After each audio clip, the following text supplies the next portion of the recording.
পাঁচুর বাবার কি খবর রে? স্যার পাঁচুর বাবার কাছে যেয়েছিলাম, পাঁচুর বউ বলছে এখনই থানাতে গেল।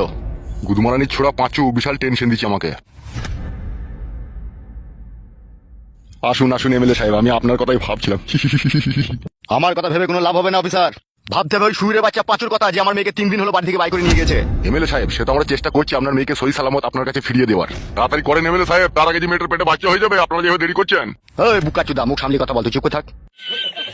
শুনো এমএলএ সাহেব, তোমার মেয়েকে যে বাড়ি থেকে বাই করে নিয়ে গেছে, আমার এলাকার মধ্যে থাকলে আমি ওকে ঠিকই বাই করে নিতাম, কিন্তু আমার মন বলছে ও কোনো গ্রামগঞ্জ এলাকায় ঢুকে পড়েছো। আর আপনি তো জানেন গ্রামগঞ্জে একটা মানুষকে খুঁজে বাই করা কত বড় একটা কষ্টের ব্যাপার। আমি ওসব শুনতে চাই না বাড়া, পুরো গ্রামকে গ্রাম ছাড় মারো, তার জন্য যত টাকা লাগে আমি দেবো। সে চেষ্টা তো আমি করছি। আমি শুধু শুইরের বাচ্চাটা লাশ দেখতে চাই, লাশ।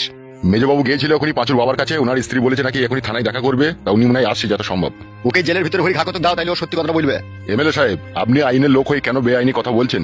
আমি যদি পাঁচুর বাবাকে বেআইনি ভাবে থানার ভিতরে ভরে যদি ঘাকতক দিই,